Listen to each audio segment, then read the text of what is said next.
Welcome legends, and in this video I'll be sharing my thoughts on a top-down GTA Hotline Miami styled action game called GLITCHPUNK.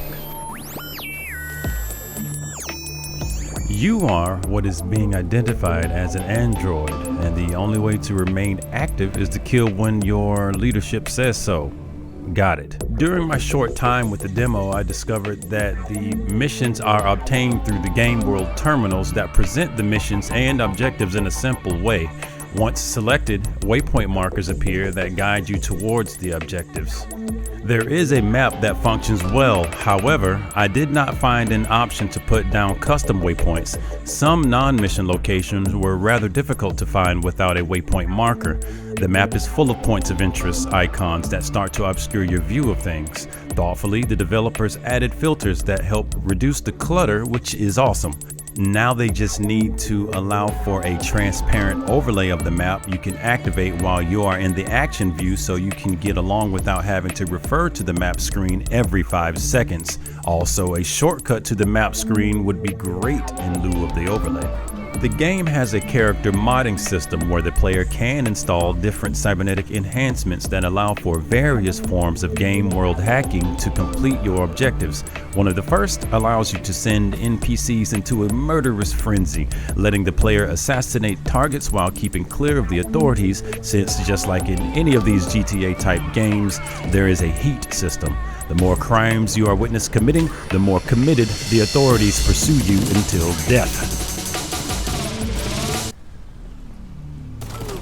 For the amount of time I threw at the title, I only saw 2 methods of making money: missions and hanging out while the NPCs reconciled their own differences, then picking up the change lying around.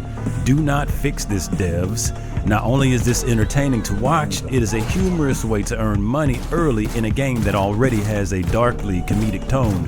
One of my favorite game mechanics is on display here, the mechanic where NPCs prey upon one another and not the protagonist 100% of the time. It gives a sense that the world does not solely revolve around your character and gives a little life to the environment. And on the note of tone, if there is one area of this game that stands out, it's the music and podcast skits.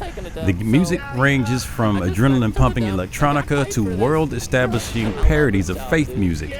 The music coming out of a vehicle's radio drives home the world's propaganda where it relates to religion versus androids, as far as I could tell.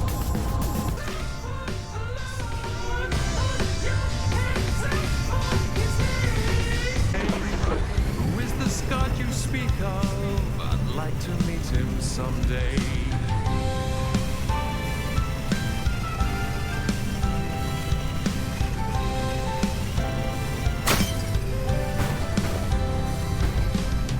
Do you remember when, not so long ago, you could cheat on your wife and she'd still be called the hoe?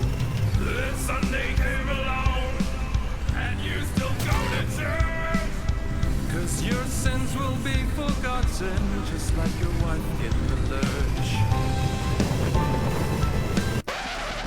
With no current controller support, driving is a standard WASD affair. Right now, acceleration has a noticeable delay. The turn delay simulates steering fine. For this to be considered competent, though, they would need to implement a drift function for all vehicles via the handbrake. Not having a handbrake creates a painful high-speed driving experience in this game. A controlled drift would make for some pleasing needle threading or passing in tight places and would be a welcome quality of life enhancement. Ride out. Overall, my initial impression is that GLITCHPUNK is a nice diversion in the sea of cyberpunk-style games that are out there. With an old-school GTA appeal, it sets itself apart by adding some Watch Dogs-esque hacking and creative music. I enjoyed what was going on up until the lack of custom waypoints caused me to repeatedly fail a mission. Here's to them fixing this, or else serve to leave a possibly fun game out to be a failure.